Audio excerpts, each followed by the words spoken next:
नमस्कार दोस्तों, मैं आपका अपना मोहंती यादव। आप देख रहे हैं एन इंडियन अपडेट। दोस्तों, आज के अपडेट में हम बात करेंगे एक नई श्रृंखला के बारे में, जो श्रृंखला होगी श्रीमद् भागवत गीता की। एक ऐसा ग्रंथ जिसे विश्व में लाखों बार पढ़ा गया है, लाखों बार सुनाया गया है और हर बार ये एक नया ग्रंथ होता है दोस्तों। हजारों वर्षों से यह प्रेरणा देता आया है, जीवन जीने का तरीका सिखाता आया है। दोस्तों, यह बात उस समय की है जब दोनों ही दल यानी कि पांडव दल और कौरव दल कुरुक्षेत्र की समर भूमि में आमने सामने थे। सैन्य निरीक्षण चला हुआ था और इसका सीधा प्रसारण संजय महाराज धृतराष्ट्र को सुना रहे थे। इसके चलते महाराज धृतराष्ट्र पूछते हैं, हे संजय, धर्मक्षेत्रे कुरुक्षेत्रे समवेता योत्सव माम का पांडवश्चैव कुम कुरुते संजय। मतलब धृतराष्ट्र ने कहा, हे संजय, धर्मभूमि कुरुक्षेत्र में युद्ध की इच्छा से एकत्र हुए मेरे तथा पांडु के पुत्रों ने क्या किया है। दोस्तों, बात तो बस छोटी सी ही है। महाराज ने पूछा कि वो क्या कर रहे हैं, लेकिन इसकी व्याख्या बहुत ही विशाल है, जिसकी मैं थोड़ी सी व्याख्या करने की कोशिश करता हूँ। दोस्तों, भगवत गीता एक बहुपठित यानी कि अनेकों बार पढ़ा जाने वाला एक आस्तिक विज्ञान है, जो कि अपने आप में कंप्लीट जीवन का सार है। इसमें बताया गया है कि मनुष्य को चाहिए कि वह श्री कृष्ण की द्वारा बताई गई इस भगवत गीता का अध्ययन करे और बिना किसी स्वार्थ के वशीभूत होकर के अपनी व्याख्या बनाए। जैसा भगवान ने उसे बताया है, उसे वैसा ही समझने का प्रयास करे। अर्जुन ने जिस प्रकार से साक्षात भगवान कृष्ण से गीता सुनी थी और उसका उपदेश ग्रहण किया था, उसकी स्पष्ट अनुभूति का विवरण इसी महाग्रंथ यानी कि श्रीमद् भगवत गीता में है। उसी गुरु परंपरा से निजी स्वार्थ से प्रेरित हुए बिना किसी को भगवत गीता समझने का सौभाग्य प्राप्त हो, तो वह समस्त वैदिक ज्ञान तथा विश्व के समस्त शास्त्र के अध्ययन को पीछे छोड़ देता है, क्योंकि यह अपने आप में कंप्लीट ग्रंथ है। पाठक को भगवत गीता में न केवल अन्य शास्त्रों की सारी बातें मिलेंगी, अपितु ऐसी बातें भी मिलेंगी जो अन्य किसी शास्त्र में उपलब्ध ही नहीं है। यही गीता का विशिष्ट मानदंड है दोस्तों।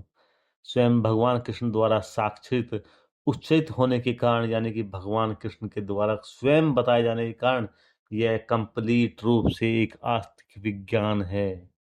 महाभारत में महाराजा धृतराष्ट्र और संजय की जो बातें हैं, इस दर्शन का मूल सिद्धांत का काम करती हैं और यह माना जाता है कि इस दर्शन की प्रस्तुति कुरुक्षेत्र के युद्ध स्थल में हुई है, जो कि वैदिक युग का एक पवित्र तीर्थ स्थल रहा है। मानव जाति को भगवान श्री कृष्ण के द्वारा दिया गया यह एक सबसे बड़ा उपहार है, जो उपहार उन्होंने तब दिया था जब वे स्वयं इस लोक में उपस्थित थे। धर्म क्षेत्र शब्द अपने आप में एक कंप्लीट शब्द है, क्योंकि कुरुक्षेत्र के युद्ध स्थल में अर्जुन के पक्ष में स्वयं भगवान श्री कृष्ण उपस्थित थे। कौरवों के पिता धृतराष्ट्र को अपने पुत्रों की विजय की संभावना के विषय में बहुत ज्यादा संदेह था और इसी संदेह के कारण उसने संजय से पूछा कि उन्होंने क्या किया है। वह आश्वस्त था कि उसके पुत्र, उसके छोटे भाई पांडु के पुत्र कुरुक्षेत्र की युद्ध भूमि में एक निर्णात्मक संग्राम के लिए एकत्र हुए हैं। फिर भी उसकी जिज्ञासा सार्थक थी। वह नहीं चाहता कि ताकि भाइयों के बीच समझौता हो, अतः वह युद्ध भूमि में अपने पुत्रों की नियति के विषय में आश्वस्त होना चाह रहा था कि इस युद्ध का रिजल्ट क्या होगा। क्योंकि इस युद्ध को कुरुक्षेत्र में लड़ा जाना था, इसका उल्लेख वेदों में स्वर्ग के निवासियों के लिए भी तीर्थस्थल के रूप में हुआ है। अतः महाराजा दशरथ द्वारा अत्यंत भयभीत होकर के इस पवित्र स्थल का युद्ध के परिणाम पर न जाना कैसा प्रभाव पड़ने वाला था, इसके विषय में जानना चाहते थे। उन्हें भली भांति ज्ञात था कि इसका प्रभाव अर्जुन तथा पांडु के अन्य पुत्रों पर अत्यंत अनुकूल पड़ेगा, क्योंकि स्वभाव से वे भी पुण्यात्मा थे। संजय श्री व्यास जी का शिष्य था, अतः उनकी कृपा से संजय धृतराष्ट्र के कक्ष में बैठे बैठे कुरुक्षेत्र के समर भूमि के दर्शन कर सकता था। इसलिए धृतराष्ट्र ने उससे युद्ध स्तर की स्थिति के बारे में पूछा था। मतलब धृतराष्ट्र रिजल्ट को महसूस कर रहा था, लेकिन परिणाम को महसूस करने के बावजूद भी वह इस युद्ध को रोकने की ना तो चाहत में था और ना ही हालत में थे। पांडव तथा धृतराष्ट्र के पुत्र दोनों ही एक ही वंश से संबंधित थे, किंतु यहाँ पर धृतराष्ट्र के वाक्यों से उसके मनोभाव प्रकट होते हैं। उसने जानबूझकर अपने पुत्रों को कुरु कहा और पांडवों के पुत्रों को वंश के अधिकार से ही अलग कर दिया।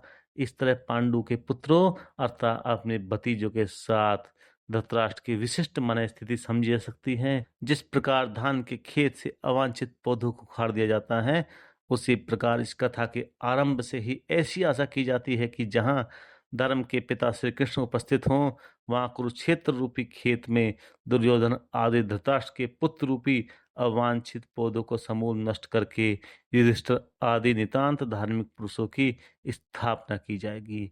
यहाँ धर्म क्षेत्रे तथा कुरुक्षेत्रे शब्दों की उनकी ऐतिहासिक तथा वैदिक महत्ता के अतिरिक्त यही एक सार्थकता है। मित्रों, एक ऐसे जीवन ग्रंथ का पहला श्लोक आज मैंने आपके सामने वर्णित किया है।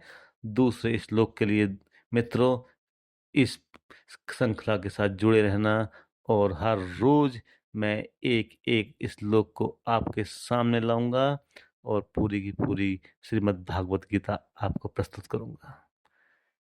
नमस्कार दोस्तों।